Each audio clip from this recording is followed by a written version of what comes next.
Okay. Thank you, Venkatram. Thank you.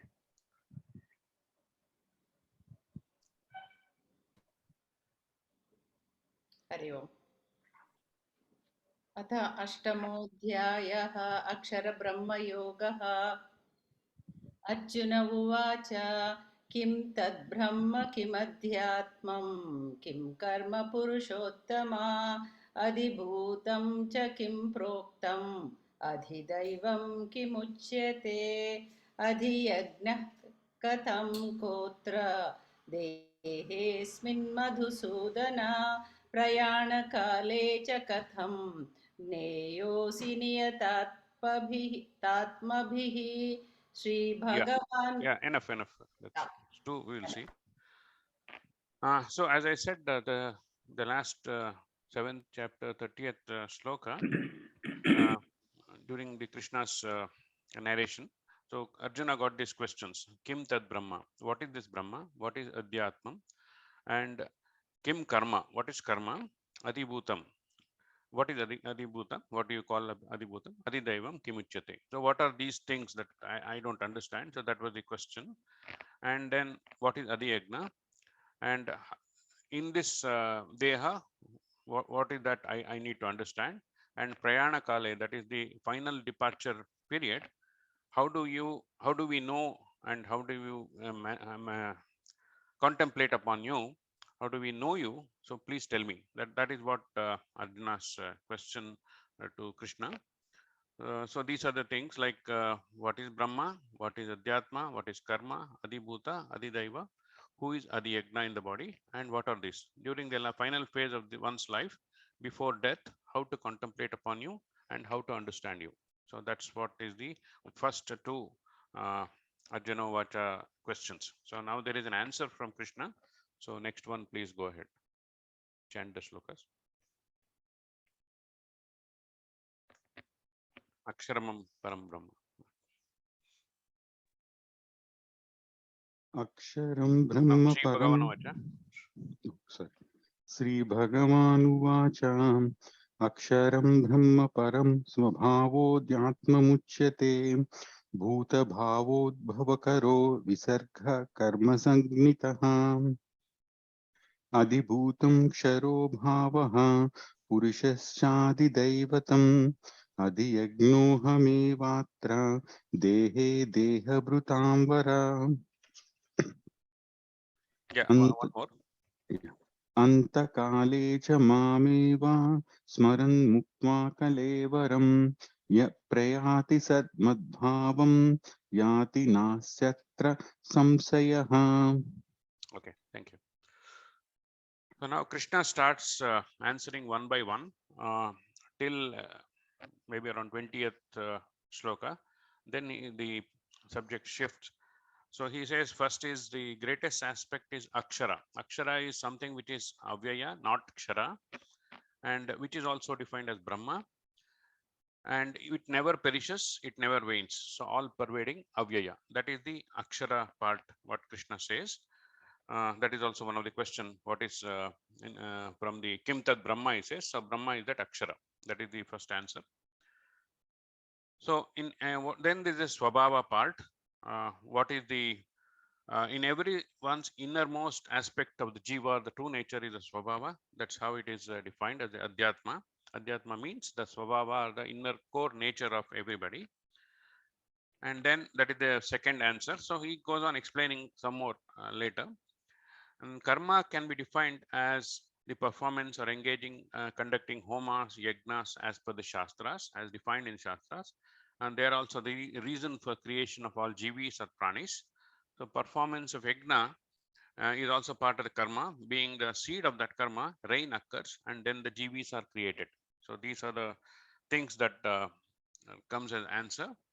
Then we'll also talk about the then next one you can go through Adibhuta. Then we'll talk about it. Okay, sorry. Adibhuta are the pranis which are Kshara or perishous. So what is Kshara and Akshara is defined here. Kshara is that which is waning, like after time it just vanishes because of the nature of that prani or the jiva, because there are shadbhava vikara for every prani. So Adibhuta is that which is Kshara or the perishous. Purusha is the Adi Daivata. In this body, I am the Adi Yagna. So Yagna by Vishnu, that's also before in 4th chapter, I think it's coming. So he says Adi Yagna is himself, Vishnu. Adi Daiva is Hiranyagarbha, which is also the Anugraha Devata for all the Antakaranas. The performance of Yagna done through the body, and whose Abhimani is myself, I am the Adi Yagna. Those who think about me and leave the body reach me during the final phase of one's life. So those are the 3, 4, 5 we discussed. Any questions here, or we can proceed to the next one?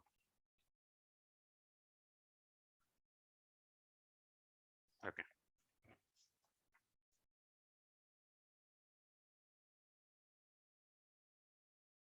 You are muted, Ramaji.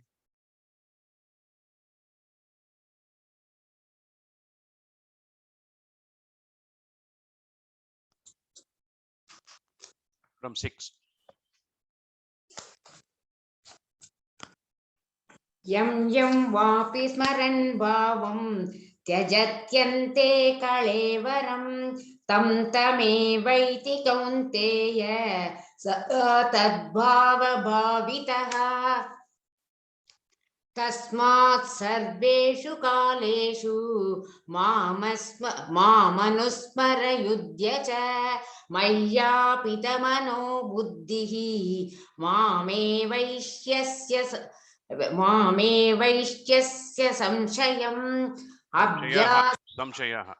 Yeah. संशयः. That's it. So that's okay. We'll talk about 2 and then continue. Thank you.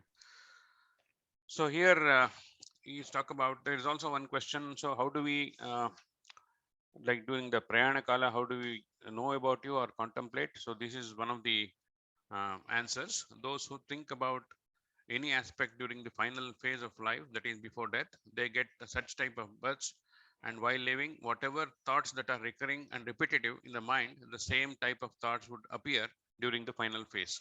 So hence always think of me. In such a case, you will definitely get me, because nobody knows when the death strikes. And in one of the 8th chapter of Chandogya, it says death is always riding one's head. So with that in mind, it's always better to think of Bhagavan always. So that's the safest or the best way, Bhagavan says here. Okay. So next we'll go to the 8th onwards. One question. Yeah. You said Samshayaha. Jaykumar Mohodaya changed it to Samshayam.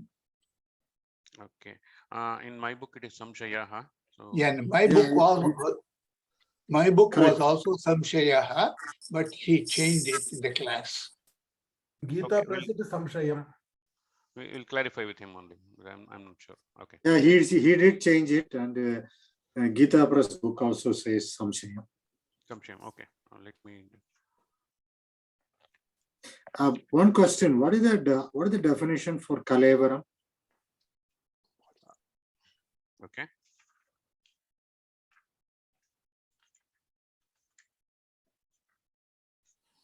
So Maheji, I had scribed this note. In the class we discussed Kalevaram as the most precious result of the seminal fluid, that is the human body.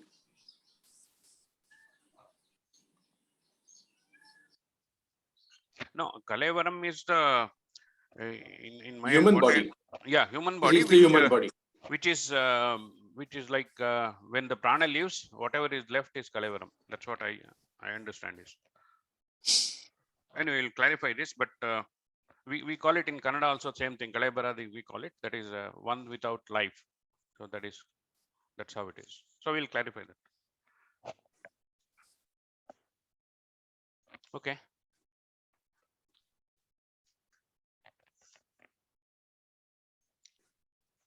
Abhyasa yoga yuktena. Let's start from there. Okay. Abhyasa yoga yuktena chetasa nanya-gamina paramam purusham divyam yati parthanu chintayan कविं पुराणमनु अनुशासितारम् अणोरणीयां समनुस्मरेद्यः सर्वस्य धातारमचिन्त्य रूपम् आदित्यवर्णं तमसः परस्तात् प्रयाणकाले मनसाचलेन भक्त्या युक्तो योगबलेन चैव भ्रुवोर्मध्ये प्राणमावेश्य सम्यक् सतं परं पुरुषमुपैति दिव्यम्. Yeah, you can continue up to 13, please. Okay. यदक्षरं वेदविदो वदन्ति विशन्ति यद्यतयो वीतरागाः यदिच्छन्तो ब्रह्मचर्यं चरन्ति तत्ते पदं संग्रहेण प्रवक्ष्ये. सर्वद्वाराणि संयम्य मनोहृदि निरुध्य च मूर्ध्या आधायत्मनः प्राणम् आस्थितो योगधारणाम् ओमित्येकाक्षरं ब्रह्म व्याहरन् मामनुस्मरन् यः प्रयाति त्यजन् देहं स याति परमां गतिम्. Thank you. So now further discussion on the how to think like what Krishna is saying during the end period. So always one thinks about me constantly like a yogi, holding or controlling the mind with dedication and devotion to me alone, and gradually raising the pranavayu to higher planes steadily and through the Omkara chants that are well defined in Shastras, contemplate upon me, then he gets the better life or Uttamagati. So that is the gist of this 8 to 12, but then there is some more about, Kavim Purana. We will discuss this. The one who contemplates upon being, who is omniscient. This is from the book of Paramartha Dayanand Saraswati ji. That's what I said, because this is Kavim Puranam is not like very easy to understand normally. So I have taken the text from there. The one who contemplates upon being the omniscient, the most Puratana aspect, ancient, who is also the ruler, who is most subtle than the subtlest, ordainer of all, whose form cannot be conceived of, who is effulgent like brilliant sun, who is beyond ignorance or tamas. So tamas as the parastat is there. That's what it says here. So at the time of departure, one who is able to concentrate and the pranavayu, Vayu Shakti, keeping it in between the eyebrows with yoga power, then he will obtain the status of Divya Purusha. I am going to reveal that knowledge with which Vedic Pandits know of, who have overcome all aspects of moha, that is likes and dislikes, those who observe Brahmacharya in true sense, those who chant and contemplate upon Om, keeping the balanced controlled mind and follows me, thinking about me, leaves the prana, and then he attains the Paramagati. So that is the gist of 8 to 13. So maybe we will after this during satsang we'll discuss some questions on this. I have more details as time permits. Okay, next one please. 14 to.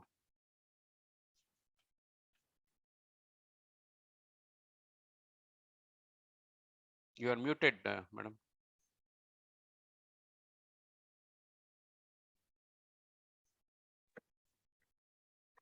अनन्यचेताः सततं यो मां स्मरति नित्यशः तस्याहं सुलभ पार्थ नित्ययुक्तस्य योगिनः मामुपेत्य पुनर्जन्म दुःखालयम शाश्वतं नाप्नुवन्ति महात्मानः संसिद्धिं परमां गतिं गताः. Okay, you can continue up to 19 here. Okay. आब्रह्म भुवनालोकाः पुनः आवर्तिन अर्जुन माम उपैय तु कौन्तेय मामुपेत्य तु कौन्तेय पुनर्जन्म न विद्यते सहस्र युग पर्यन्तम् अह यत ब्रह्मण विदु रात्रिं युग सहस्र अन्तां ते होरात्रविधो जनाः अव्यक्ता अव्यक्ताद्व्यक्त Avyaktadyaktayaः sarvaः. अव्यक्ताद्व्यक्तयः सर्वाः प्रभवन्त्यः रागमे रात्र्यागमे प्रलीगन्ते Kaliyante. प्रलीयन्ते तत्रैवायक्त व्यक्तसंज्ञके संज्ञके भूतग्रामः स एवायं भूत्वा भूत्वा प्रलीयते रात्र्यागमे वश Partha प्रभवत्यः रागमे. Thank you. So here Ananya Cheta is talked about. That is those who are thinking about me without any wavering of mind and always doing the upasana of me. Then for that yogi, I am easily available. Like this, whoever does daily regular practices. So it is not a right word, but for the English translation, uh, regular practices who have sought me will not get back into samsara sagara cycle or the birth of birth and death. Others, whatever lokas they get, they ought to get back into the samsara because those lokas offer limited time stay duration, and they do not permanent provide permanent eternal sukha in those lokas. So they are the two 14 and 15, and then now that Brahma's time is mentioned here. 1000 Chatur Yugas for each day and night is the duration of Chaturmukha Brahma period, and that is known as that is known to Brahmavits. Those who know Brahma, that's what they say. So manifestation occurs during the day of Chaturmukha Brahma. During the night of Chaturmukha Brahma, the resolution or the dissolution occurs or pralaya. So we have seen this in Brahma's has got two periods, 1000 Chaturyugas per day, 1000 Chaturyugas for the night. So manifestation or the creation happens during his daytime, and dissolution occurs in the night time. That's what it says here. And for Chaturmukha Brahma day, all pranis and jivas are created. In his night, all pranis jivis resolve into him. No prani or jivi gets ever released from samsara subject to certain conditions. Like this, repeatedly, creation and dissolution keeps happening during the day and night periods of Chaturmukha Brahma. So, bhutva bhutva praliyate, that's what it says. So, from 20 onwards. परस्तस्मात्तु भावोऽन्यः व्यक्तो व्यक्तात् सनातनः यस्य सर्वेषु भूतेषु नश्यत्सु न विनश्यति Nashyatsu na vinashyasi. नश्यत्सु न विनश्यति अव्यक्तक्षर इत्युक्तः तमाहु परमां गतिम् यं प्राप्य न निवर्तन्ते तद्धाम परमं मम पुरुषः स परः पार्थ भक्त्या लभ्यन्त्वनन्यया यस्यान्तस्थानि भूतानि येन सर्वमिदं ततम्. Thank you. So now a concept of avyakta is described here. What is avyakta? Then it's somewhat difficult to understand straight away. So imagine a manifestation and unmanifestation. Like avyakta is compared to a seed form of a tree. Let's say a tree came from a small seed. So somewhere in the Shvetaketo's question to his dad in 6th adhyaya of Chandogya, he talks about this. So bring me a seed. So now divide it into 2 parts and 6 parts, 8 parts. Do you see any tree there? So son says, no, I don't see. So that is avyakta. But when it manifests into a tree, so it always started from a small seed and then went manifested into a tree. So that is, so what is beyond avyakta? Much beyond avyakta, and very ancient concept that if all bhutas perish, but this avyakta won't get destroyed. So that is the Paramatma's character is being, or his true nature is being described here. What is beyond avyakta and very old, like old means there is like time immemorial. That's what is, if everything perishes, but this item cannot perish. So that's what he's talking about. However, by the name Akshara known as the Paramatma, which holds the seed form, will be Avyakta. So that is the Param Dhamma of Bhagavan, and anyone reaching there won't return. He is not bound by time. With Eka Bhakti only, whoever does Upasana gradually gets Krama Mukti and then cross over the Samsara Chakra. So that is the 22. So from 23, next one.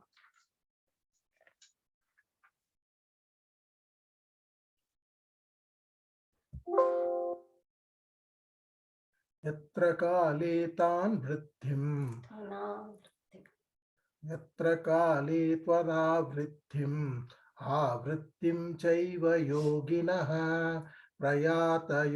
प्रयातयान्ति तं कालं वक्ष्यामि भरतर्षभ अग्निर्ज्योतिरः शुक्लः षण्मास उत्तरायणं तत्र प्रयाता गच्छन्ति ब्रह्मविदो जनाः धूमो रात्रिस्तथा कृष्णः षण्मासा दक्षिणायनं तत्र चान्द्रमसं ज्योतिः योगी प्राप्य निवर्तते शुक्लकृष्णे गति ह्योति एते जगत् शाश्वते मते एकया यात्यनावृत्तिम् अन्या वर्तते पुनः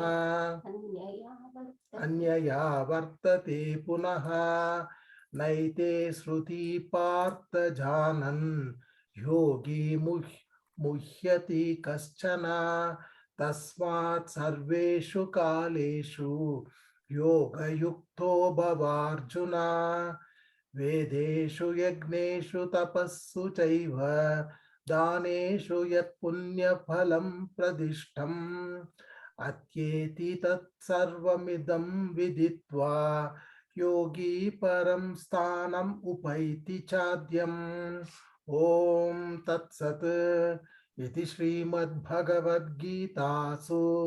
उपनिषत्सु ब्रह्मविद्यायां योगशास्त्रे श्रीकृष्णार्जुन संवादे अक्षर ब्रह्म योगो नाम अष्टमोऽध्यायः. Thank you. So there are two types of karma yogis who are doing the final travel. One is with punarjanma, that is they come back. The other one is no punarjanma. So I am going to reveal that time period, like who goes where, whether they come back or they don't. So there are 6 masas. So these basically are the devata names: Agni, Jyoti, Ahassu, Shukla, Uttarayana. Those who depart during this period will reach Brahmaloka. All those are like each one is a specific name by devata. And then the Ratri time, Duma, Ratri, Krishna, Dakshinayana are the 6 masas, and those who depart during this period enjoy Chandra's Jyoti and return back to Mrityuloka. Shukla and Krishna Pakshas are existing always. Those who depart in Shukla with the knowledge of Brahman, they do not come back. And those who depart in Krishna Paksha, dark phase, they will be back. So Sakama Bhaktas after death go through Krishna Marga to reach Chandraloka, enjoying the fruits of their karma pala. Post effect of this karma pala gets over, return back to Jivaloka or Samsara. Those who worship Bhagavan go through Shukla Marga, also gets Krama Mukti, enjoying Paramatma. Like this karma and upasana of Bhagavan, there is a lot of difference. Whoever does Veda Adhyayana, Yagna, Dana, Tapas, however well performed, the benefit accrued during the final phase of Paramatma Dhyana, that is before death, that cannot be compared. So it's a comparison between those who are regularly doing Veda Dhyana and those who remember Bhagavan during the final phase. So the final phase remembrance is higher. That's what it says. So final phase dhyana gets better result. Hence you attempt such upasana and be that yogi. Those who have done adhyayana of Veda properly and perform yajna karma, anushtana religiously, given the dana to the deserving that is the patra dana, whatever punya so acquired as per Shastras, and such people cross over samsara and reach Apara Brahma or the Karana Brahma. So that concludes the gist of all the 8 chapter slokas. Then we will now open for discussion and interaction. I have two questions. Okay. Tell me a little bit more about avyaktam. The way I understand is that it is in the seed form, and it blossoms into a tree. Mhm. When it blossoms into a tree, it is vyakta. So what is the comparison there? I don't understand that from avyakta to vyakta. Now, what he is saying is in this 8th chapter, he is beyond avyakta. So avyakta itself you cannot understand because it is not manifested. Now he is much beyond avyakta. So that's how the degree you have to take and understand. Okay, avyakta itself is unmanifested. Like when it manifests into a tree, so you are now seeing a physical form. When avyakta is not conceived by you, so he is beyond that. That's how it is. You should understand. What I understand, with your permission, Satish ji. Yeah, go ahead. He spoke about para and apara prakriti in the previous 7th chapter. So that is Ishwaras. Ishwara is para and apara prakriti, and beyond that is Parameshwara. So Brahman. So Brahman cannot have any attributes. So it is only Satchit Ananda Swarupa. So when it comes to Ishvara, that is where avyakta and vyakta comes. That is what it is. That's how we understand. And with another thing I recall is he was talking about the cycles, right? Going from manifest to unmanifest. We are not talking about that unmanifest where it flip-flops between manifest and unmanifest, but it's beyond that unmanifest. It is Parabrahma. Yeah, Parabrahma. Yeah. Manifest, unmanifest itself is a guna. Yeah. Is a what? It's a guna. Okay, yeah. Because when you say is unmanifest, that means that is a guna. So basically in the unmanifest form, that like when after pralaya, right, the karma is all there in the seed form still, right? It will produce another manifestation, but the unmanifest we are talking about is beyond all of that, right? Nirguna. So Nirguna Brahman. with your permission, Satish ji, can I just 2 minutes summarize as per Guruji's, Okay, go ahead.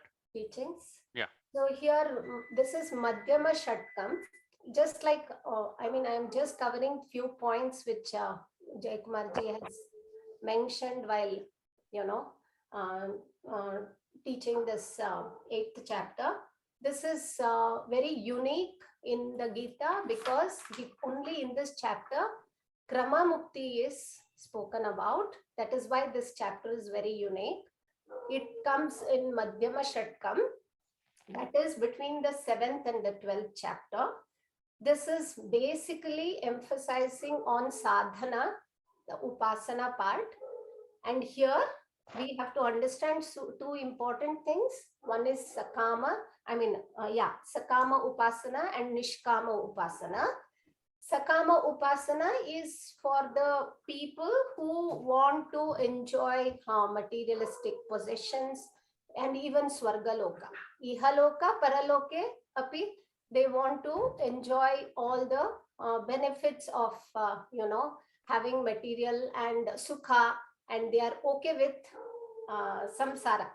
Like sukha dukkha, they are okay with, coming back and going again and being in swarga. So the sakama upasana is spoken about, and nishkama upasana is Krishna deals with the topic of nishkama upasana, where both this upasana, we have to understand what upasana is. Upasana is saguna ishvara manasa vyapara. So it is like nothing to do with what we do, Panchamahayajnas or chanting or tapas. Everything falls under karma only, for Chitta Shuddhi only. This is one step higher where the person has an object for dhyanam. It is a saguna object, an idol or an Ishta Devata. What he has in mind, he will do an upasana on that.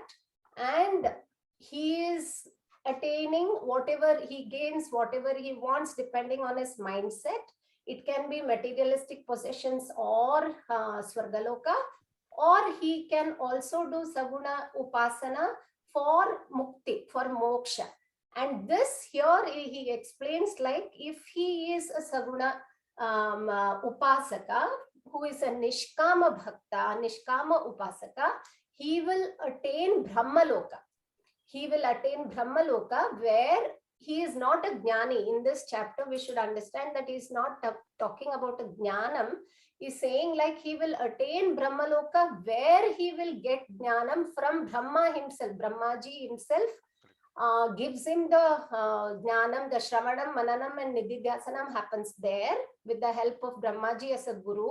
And then he attains moksha, that is Liberation. Krama Mukti. Yeah, liberation or Krama Mukti it is. So this is not the chapter which tells about Jivan Mukti. It is not mentioning about Jivan Mukti. So this is one thing. So what normally happens in Jnana Yoga is, after Saguna Ishvara Upasana, the person gets sadhana chatushtaya sampatti. It strengthens so much that he will naturally be led with a guru for Shravana, Manana, Nididhyasana here itself, and then he will attain Jivan Mukti.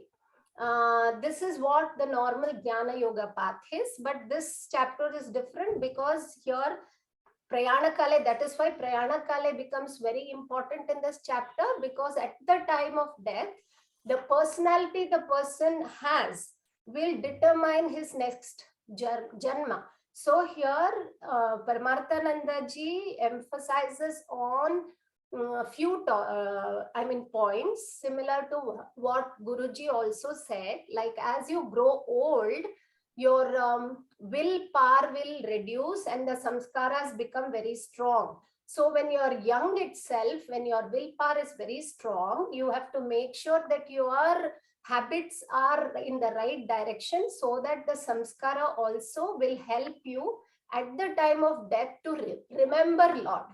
So that just to interrupt, Meeraji, this is an example of Ajamila. I don't know whether you have heard of. So there he names his son as Narayana, and during the phase of death, he calls Narayana, though he had no intention of remembering Narayana, the true Narayana, but he calls his son. So just because of that only, he gets the Vishnu Loka. That's what is the story. There is famous this thing example of Jada Bharata also, no? When Jada Bharata was, he was doing all his austerities properly in an ashram, and finally he sees a deer who is flown away in the water. He gets extraordinary compassion. He develops towards the deer, which is very good, but then he gets so very attached to the deer that he forgets all his upasana. It gets interrupted, and then during the time of his death, he is only worrying about the deer because it goes off in between, and it comes at the time of death because of his prarabdha probably. He sees the deer and he dies, and he takes the form of a deer. So this is one of the examples from Bhagavatam. So this is what Krishna is trying to say here is, during Prayana Kale, whatever thought you have is very important, but you will not get that at the time of death. If you decide at that point, it will not happen because the vasanas are very strong. So the habits, what you develop in your day-to-day life, early age is very important, because the will, we have the willpower to actually hold on to it. So that is the reason I feel Prayana Kale is covering so many shlokas here, because it's very important, and is talking about Saguna and Sakama and Nishkama Upasana in this chapter. And then the important thing what he also discusses is Krishna Gati and Shukla Gati. he talks about Krishna Gati for all those Sakama Bhaktas. And he talks about Shukla Gati. If you take Shukla Gati, Krama Mukti is what the ultimate result is. That is what he's trying to say. And and I think that is it. And he also in this chapter, basically, he's saying that what is better, Sakama and Nishkama. He says during the probably the last shloka, he says Nishkama is always looked up because that is what gives you Krama Mukti.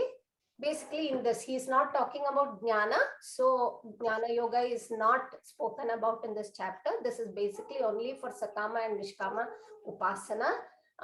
But Krishna has in the previous chapter, 7th chapter also, he has mentioned about Bhaktas where Jnani is the most favorite, dear to me. He has said that, and he has mentioned in the 4th chapter also. So he still holds on to it, but only in this chapter. That's what it makes this very unique, that Krama Mukti is spoken about. That's what we need to remember in this chapter. And Prayana Kale, the points in Prayana Kale is very important. Ishvara Smaranam is very important. Why? That also he says. And then there's one important, shloka which I came across when I was going through Paramarthanandaji's this thing. Notes, Shubha Ashubhabhyam Margabhyam Vahanti Vasana Sarit Paurushena Prayatnena Yojaniya Shubhe Pati. So it is from Yoga Vashishta.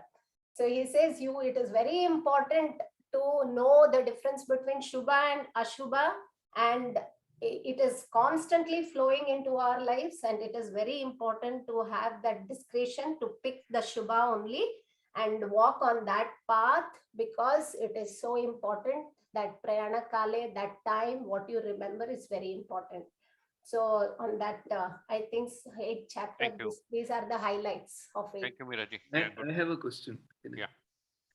So Meeraji, in the Krama Mukti, so a person who practices Karma Yoga, very religiously, everything is offered the divine, prasadam of divine, everything he follows. But he is probably not as exposed to Shastras and all. Jnanam, maybe he has not paid it.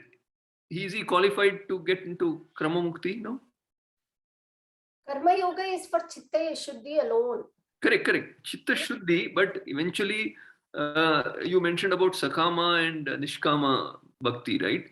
So is he not like something like a Nishkama Bhakti? He's selflessly doing whatever he's doing. If he is into Dhyanam, then it is Upasana. He will automatically be led to Dhyanam, contemplation. Okay. It will happen. Yeah. I think eventually when he is into that. Eventually, when the mind calms down, you would want to sit and meditate upon your Ishta. Yeah, being a Jignasu is important here, whether he is a Jignasu or not. Vijay Moda, there is a small difference. When you are speaking about Karma Yoga is not Nishkama. Karma Yoga is Sakama, but he is not emphasizing on the result. He says the result does not matter. I will accept whatever result comes. That is Karma Yoga, right? Both what he is doing is also for the divine, right? You're doing it, Karma Yoga need not be Nishkama. Okay. Like our daily routine is Sakama only, right? But I'm saying like saying that I am working hard to get a promotion. Daily routine, yes. I'm talking about seva. Many people are into seva, right? Where will you categorize them? They are totally into seva bhav. They have probably given up their own life. All kinds of, I understood your question. All kinds of seva is only for Chitta Shuddhi. Along with that, upasana should be done. So, okay. Yeah. So if then you that can becomes very strong in you, the seva bhava, the Chitta Shuddhi will automatically lead you to upasana. Okay. So that's where this Ishwararpana Buddhi and Prasada Buddhi. So those two are important. Yeah. Okay, but those two are for Chitta Shuddhi only, primarily. Not he can't get into Krama Mukti or Jivan Mukti. Okay. Because it is not in his list. So basically, when he says Sukha Dukke Same Kritva, he says because it is coming Jaya Vijaya, you take it in the same way. That means you're saying that you got a goal in mind. Whatever comes, take it as Ishvara Prasada. So it is Sakama only, right? And the Yeah, second, okay. also, I think the intention of the person who is doing the seva also, moksha may not be in his list, no? May not be in his Yeah, list. that's what I Okay. said. If So, he's a Jignasu line, yes, Yeah. track on the Jignasu, yes, he will go into that line. If as long as he is not a Jignasu, it may not help him. So that that desire for moksha also is a desire, but it is non-binding, and that is what is Nishkama Upasaka. so for Jivan Mukti, primarily he has to have, one is Jnanam, and also he should realize the self, right? Then only he gets a Jivan Mukti. Realize the self in the sense Meaning ultimately the Advaita philosophy that he knows everything is one, and then he gets into that state, like deep sleep. Say for example, he's in that state where he, I don't know what to say, in that state of no mind, and for him everything is like Brahman. correct. So I think Vijayji, Jayakumarji stays away from realization and no mind. Okay. These two things he stays very far away from, because they have a very different connotation depending on the context. I think so no mind comes from Buddhism, and realization comes from, let's say, I guess some other Abrahamic thought process or whatever. So he stays away from that. Where I was,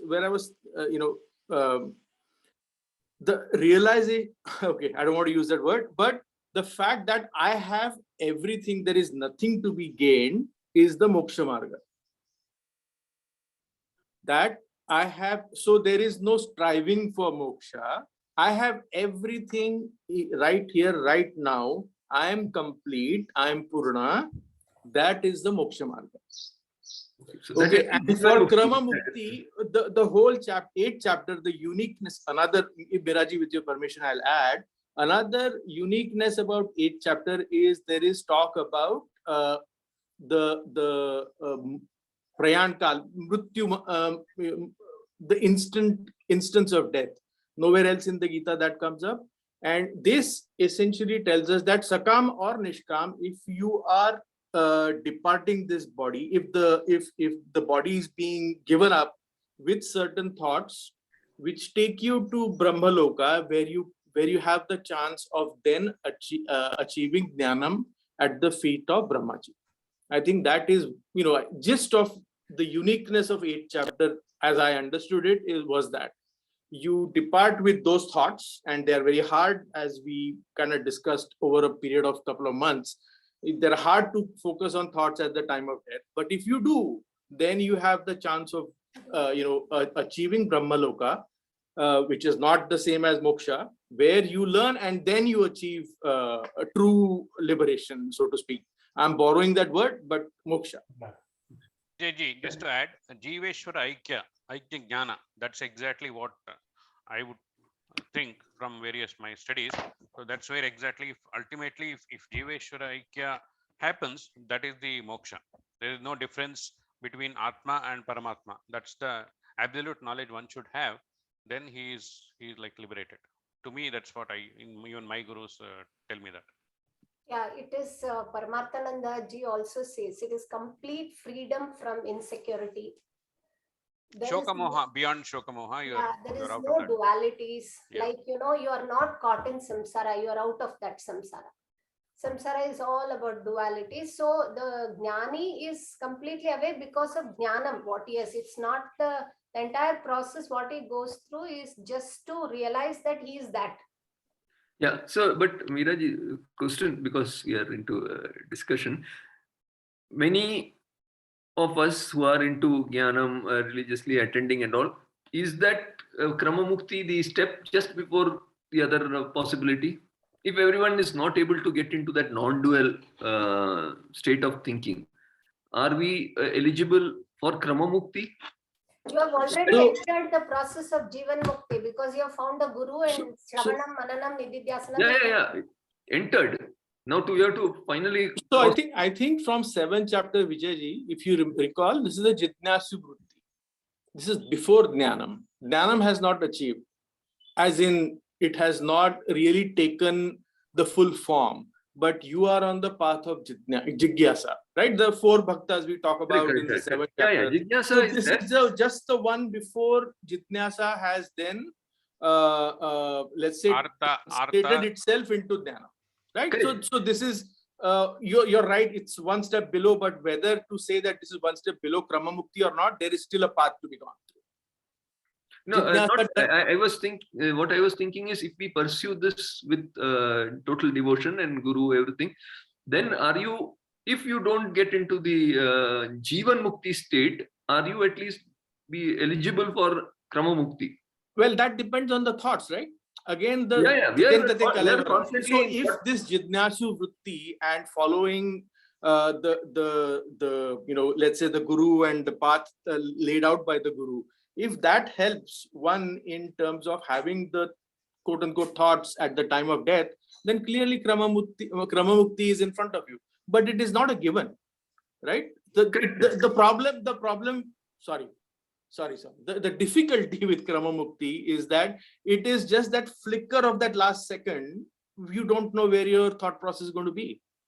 Nobody knows. So it's all about that prayana kale besides. Prayana kale, anta kale. Yeah. So that is where the Krama Mukti aspect of it then becomes a little ephemeral. Okay. Right? Got it. Okay. Yeah, but in excuse me, when Jagamarji summarized 8th chapter, he said that the upasanam comes when the mind is focused on Ishvara. Okay. And he also said that there's no jnanam in 8th chapter, but the question is, what can I do now to secure my next birth to get jnana? Yes. That is what it. Absolutely. That is absolutely correct. Yes, sir. That's what is. But one thing is like, we say karma yoga, we don't get anything. But if in the 3rd chapter, 3rd sloka, he says there are 2 paths. One is jnana yoga, then there's karma yoga, and then he says that logesmin divida anishta. So that it says is both are. I mean, when we studied the chapter 3, we said it's almost like moksha. We were not quite there. So that's how it went through. Even though that was for further along on the first chapter, it said I have told this to Vivaswan much earlier. What I am telling you is nothing new. I'm just repeating what has been told previously. Right? That's what he says. Correct. So he says jnana yogena sankhyanam karma yogena yogina. So That's he is what. not there also. This thing Jaykumarji was saying, like it is not that it is a path. It is to moksha. I mean, it is not. Different paths we are talking about. There can be only one thing. Like jnanam alone is that which gives you moksham, because everything else, action is opposed to jnanam, right? But we have Bhagavatam which says bhakti only way to get moksha. But in Jnana Yoga, Maheji, there is only one thing. Only like if you get the knowledge that through Shravanam, Mananam, Nididhyasanam, that is moksha.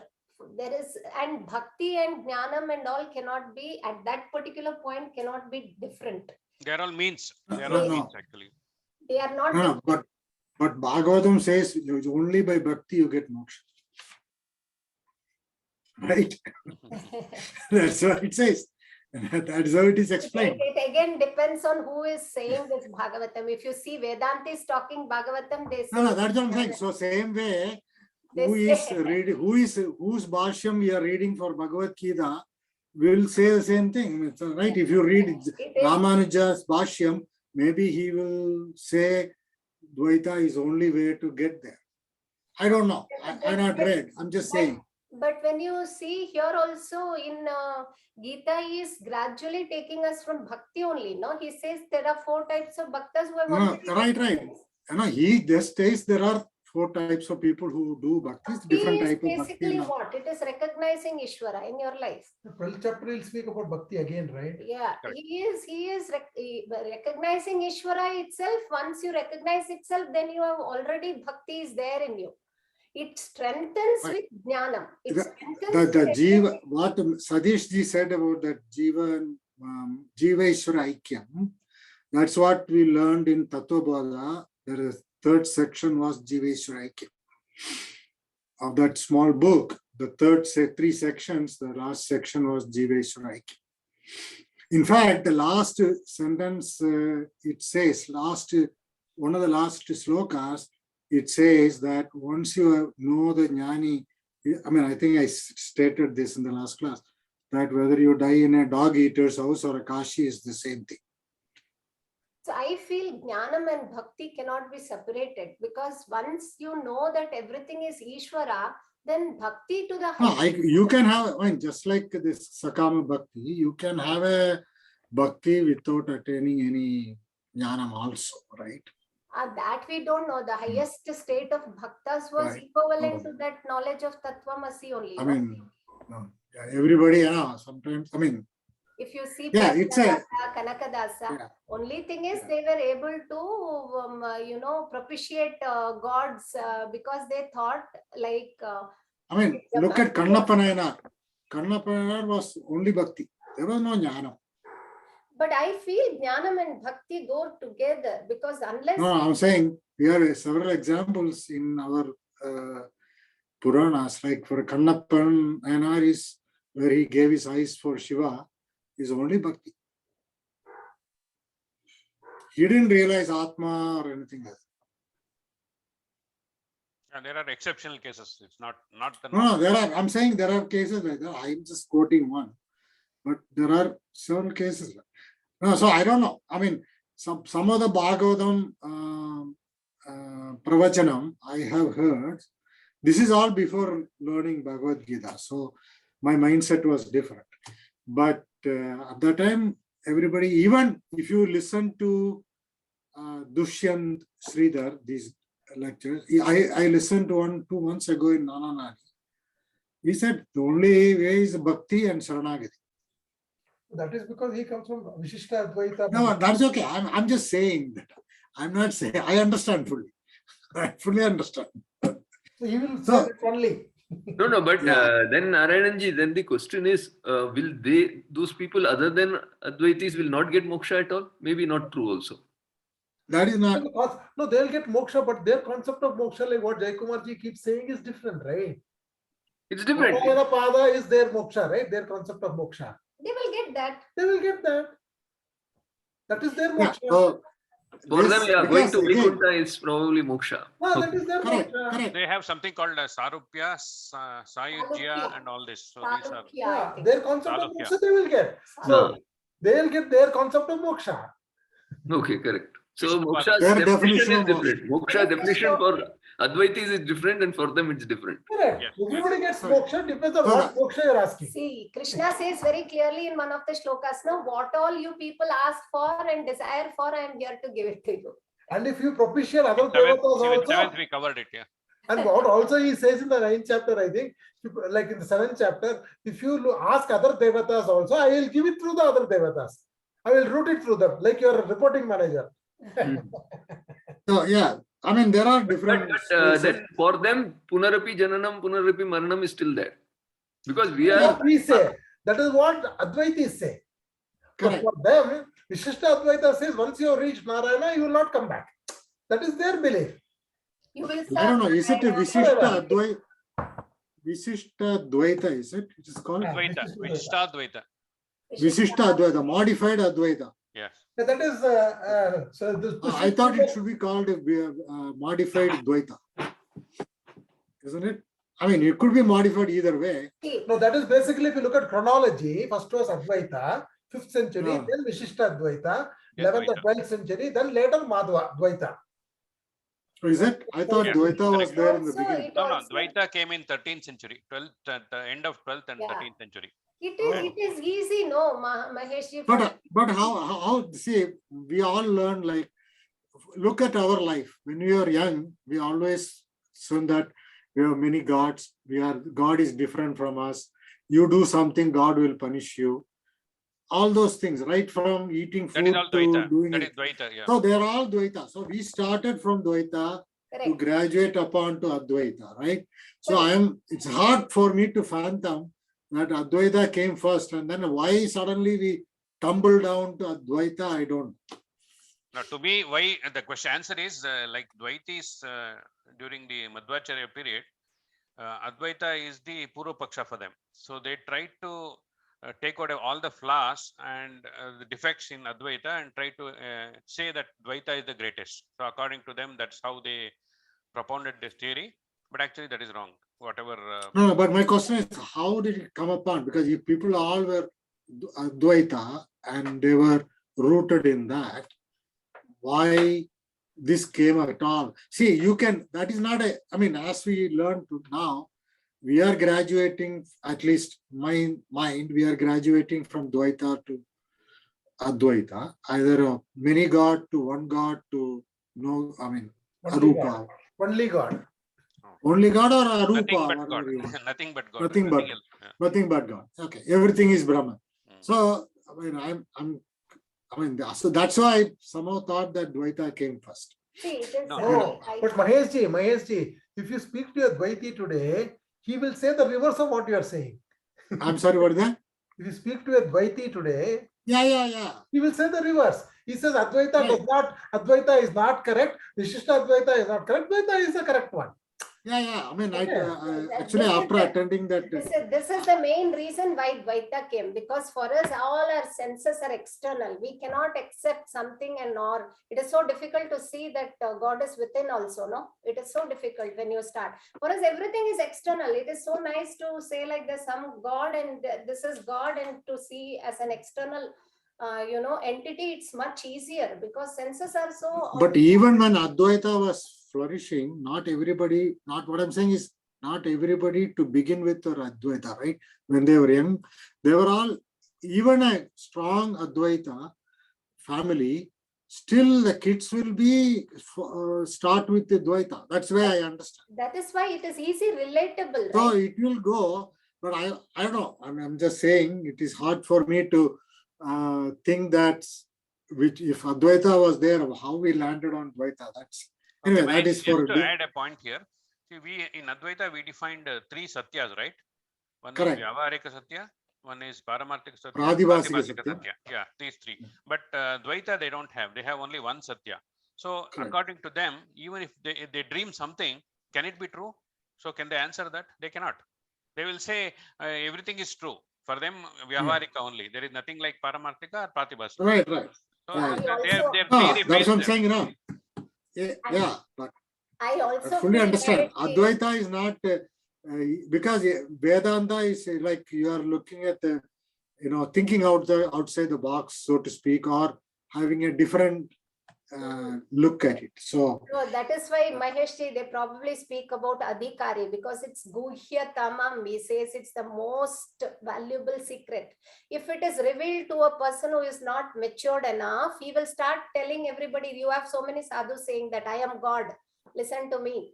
I mean, it will be taken in a wrong way. That is why it's always but unfortunately, because this knowledge is trying to tell us that Tattvamasi, I am that. So many people are there who keep without understanding the gist of the knowledge, saying or being a jnani, they just start saying I am God, and you can actually take it in a wrong way also. So that's why kids and all cannot be taught Advaita when they start, because it's not something which is taught. Correct. You have to have that It's a natural preparatory It is a natural maturity to be there. where the child has to gain maturity to assimilate this knowledge.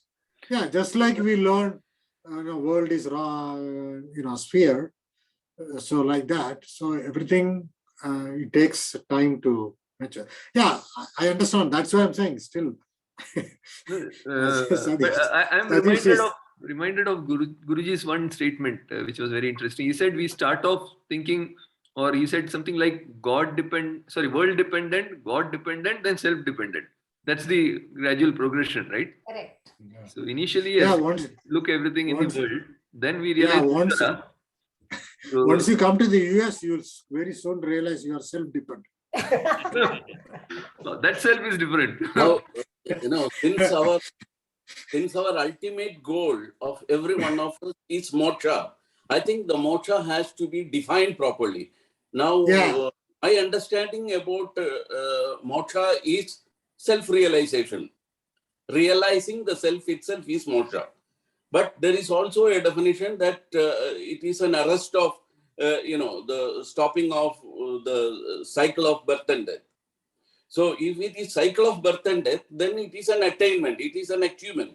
But here it is, we are talking about the realization. So And, which one is true? No, but when you realize, then there is no punarjanma and this no punarabhijanam, punarabhimanam is not there. Once you realize your Sanchita burns or something like that, Guruji had mentioned. Why Yeah. they don't use realize, attainment and all is because once you move in this path of jnanam, it tattvamasi becomes only aham padartha. Like there is Aham. nothing other than me. So where is the action to realize? There's no action. It is opposed to action. So anything which, for the sake of conversation, we can use attainment, realization. It is not from one point to another. It is not an action, right? Yeah, and the There key is no difference, I movement. There believe, is no is movement actually. At least till you are that, and even when you are that, there are many people who have realized, for better words, you don't have better words to use. So the ones who have realized, they are not able to explain it because it is, you just can't, it is nirvachaniyam. That is why they say it's nirvachaniyam. unexplainable.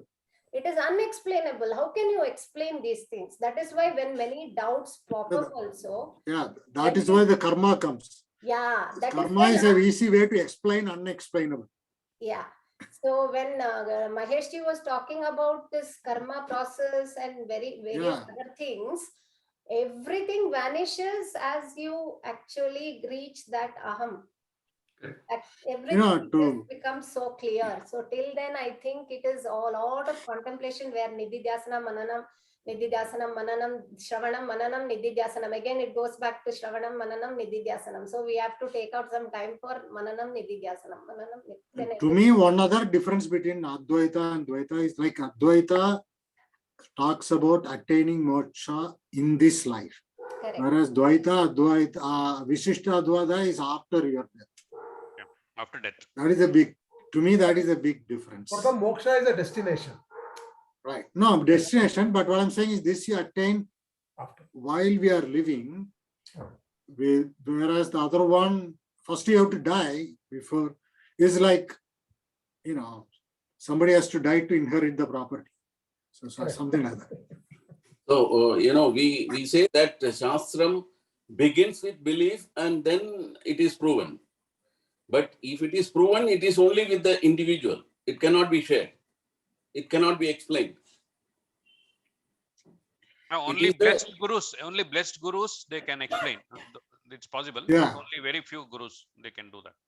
Like if you look And we also need to be matured enough to understand. That is what I'm saying. Mature means knowledgeable enough. I mean, I don't think I'm there yet, but an explanation may not be possible. Like you look at the case of Ramakrishna and Vivekananda. He only touched him and transmitted hopefully, and Vivekananda realized. I mean, there was no communication, there was no explanation. So there you see Ramakrishna Paramahamsa's life, you see bhakti also and jnanam also, no? True. Bhakti, without bhakti, where he could gain knowledge? It is not possible. So bhakti was there, but bhakti is not, what Advaita is saying is, bhakti is not knowledge by itself because you are already that. But the moment you say Ishvara Arpanam and Ishvara Prasadam, that is bhakti only, right? Bhakti only. That's what. So I think, that progression is automatically happening, right? We are becoming Ishvara, God dependent, and then graduating to self dependent, right? Slowly, that also starts to reveal itself. Okay, there's no Ishvara different from you, right? It is like Jivatma to Paramatma. We are all and unification. Jivatma to Paramatma unified. Then that is how it is. Yeah, that is what the Jiveshwara Aikyam. So 8th chapter, this Prayanakale also, one thing I remembered was even Hiranyakashipu, all these people, they hated Vishnu so much, and even during their death also they remembered him. That is why there is a good chance they also At least Krama Mukti they'll get. No. He says that the Rakshasas are my most favorite Favorite devotees somewhere, because right? No, because they're always thinking about me and abusing me. Correct. Whereas But for Bhakta them, doesn't. no, but for them it is more easy to get Krama Mukti, probably, right? Because they are thinking of Always Ishvara. thinking of him. Jnanam is not there, but Ishvara is there, and then Krama Mukti will happen, probably. Whereas Bhakta has got times to think, early morning, afternoon, evening only. Whereas this person is thinking of every moment. Every moment. True. That's true. Very nice. Whether Thank you good very or much. bad. Yeah, doesn't matter. Doesn't matter, he's thinking. Yeah. So, Okay. So if there are Closing prayer, Satish. Anybody wants to discuss anything, please? yeah, I have but nothing on Bhagavad Gita. I have a question on Kathopanishad. I don't know whether is it up. I can, if it is okay with you all, I have a question. yeah, if we know, we will try and help. Yeah, go ahead. Tomorrow? Yeah, because I consider, Tomorrow? because the reason I'm saying that is because I consider all of you a lot more knowledgeable than I am. Oh, no. Definitely, no, sir, no. We also think the same. We also think the same. No. We all, This is no the difference. no. Compared to Satish ji and all, this is my first scripture I am learning. Yes, Okay. I also think the same. Right. Yes, correct. So, On the lighter side, I wanted to add only one point. 1 plus 6 is 7. Is not same as 6 plus 1 equal to 7. Both are not same. Just for example, somebody is in the 6th step, he can reach 7th step easily. But one who is in the first step, he has to climb the remaining 6 steps to reach the 7th stage. So both are not same. That's what I think ultimately we discuss. Yeah, true. Very nice. Mahesh ji, any question? yeah, so my question is, generally all the Upanishads, we say it's part of Veda, it is Vedanta. At the end of, most of them are situated at the end of Vedas. And that's, and all of them broadly speak about Atmajnana or Brahmajnana, correct? Correct. I mean, correct me if I'm wrong. I'm just saying. Okay. So far, you're right. Yeah. Yeah. So whatever little bit I know is all there. A different way, maybe, and some, at least 2-3 of them we discussed in the class in the last 3+ years. Brihadaranya Upanishad is a dialogue between Yajnavalkya and Maitreyi, and Mundaka Upanishad is between Saunaka and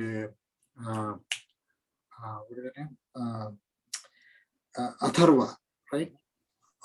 And then Angiras. Sorry, Prashna Upanishad is all about Prashna to his teacher, Prashna. and then. So my question is: these are all people talking or discussing or asking questions and all that.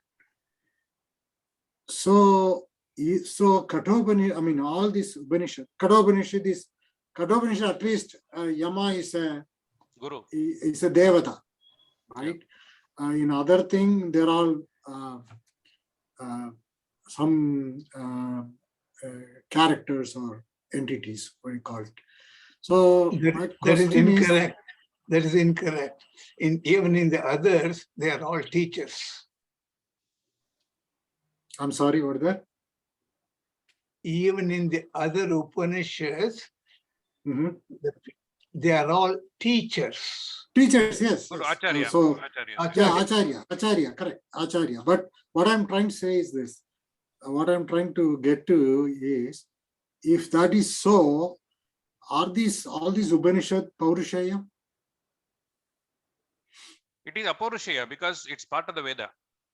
No, but it all involved two people who has a lineage, who has things, just like Vyasa has a lineage. We say Bhagavad Gita is Paurushayam. Even though we call it a Panchama Veda, it is Paurushayam. Mahesh, first of all, Bhagavad Gita is not the fifth Veda. Mahabharatam is the fifth Veda. And the Vedas are Apaurusheya. And these sages, I mean, it was revealed to them. It is, even for the sages, it is all Apaurusheya. No, but what I understand is, because this is, as you said, it is a teaching between an acharya and a student. Correct. Here, Bhagavad Gita, the acharya is Bhagavan, and the student is Arjuna. So like that, say if you say Kathopanishad, Yama is the teacher, Acharya, and Nachiketa is student. Brahadaranya Upanishad, Yajnavalkya is the teacher, and Maitreya is the student. The dialogue happens, all of them are. So my question is, they all have a lineage. They are this person's son, this person's grandson, great grandson, and all that. So my question is, how that becomes Apaurusheya? So Mahesh, as I understand it, the knowledge, they are just a medium for the knowledge. The knowledge always existed, and knowledge is Paurushayam. So Krishna speaking, he himself says this has been said for eons and eons, right? I am just transmitting it to you, and through the rest of humankind. I think that's what makes it not the fact that there is a dialogue between two people. The dialogue between two people is for us to understand, for us to kind of gravitate towards. Yeah, because if you look at I'll just conclude in one sentence. Okay, sorry. The knowledge is considered to be, it is never discovered. The knowledge always existed, and it finds a channel. And I think that's why it is a Purushayam, in my understanding. Correct. So that way every knowledge is a Purushayam, right? Yes. Because we said knowledge is never created. Yes. Knowledge is out there. Yes. We find it, invent it, or discover it, and transmit it, or stumble upon it, whatever way you want to call it. So that's why. So the same way, that's what my point was. How knowledge was already there, but this, see, if you look at Taittiriya Upanishad, the like Mantra Pushpam and all, there are a few this thing about. They're all. It is not a dialogue by somebody, just the things are stated, right? Samaveda, it says that, you are Annam, you are what you eat is Annam, your body is Annam, and everything is all that. It is not a dialogue. So this happens to be a dialogue. That is why my question came. Again, I'm asking out of my ignorance. Don't think anything otherwise. So in the 437, that's exactly what Krishna also says. 34, I'm sorry. Tadvidhi pranipatena pariprashnena sevaya upadeshyanti te jnanam jnanendra sattvadarshinaha. So it's only the pariprashna and seva of Guru, you will try to get the jnanam. That's what he says. Okay, we'll conclude today. Probably I feel probably these were all revealed and later discussed. Maybe that's the reason it was revealed to the sages, and maybe the entire thing was discussed by the people. No, but even the karma yoga is karmas, whatever in the Veda is also revealed on, right?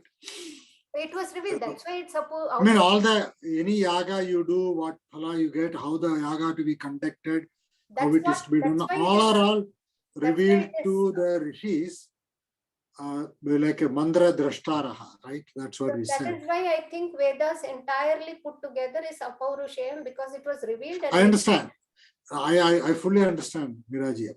My point was, since this is always this is a dialogue. I don't know whether every Upanishad is a dialogue. I don't know. Except probably Shvetara, I believe there some knowledgeable people who have at least Jignasus, they get together, they discuss what is Brahma, and then they arrive. The other day, Jayakumarji said, what is that? Jamadagni. Jamadagni is a staunch believer of, this all, what is that? Somewhere I wrote it down. That was, he said that it was not a, what do you call, everything is action only. If no act, nothing is a jnanam, it's all action. That's what he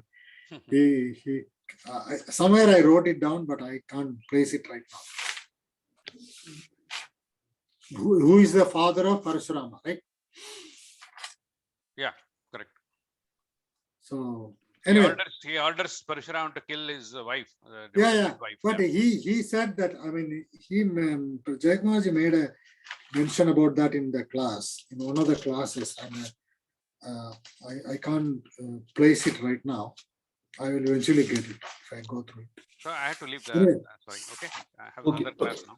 Namaste. Closing prayer. Sahana bhavatu, Thank you. Sahanatu, Viryankaravavahai, Tejasvinavaditamastu ma vidvishavahai. Om Shanti Shanti Shanti. Hari Om Shri Gurubhyo Namah. Thank you all. Thank you. We'll catch you tomorrow. Dhanyawadaha. Dhanyawadaha. Satish ji and Meera ji and Narayanan ji and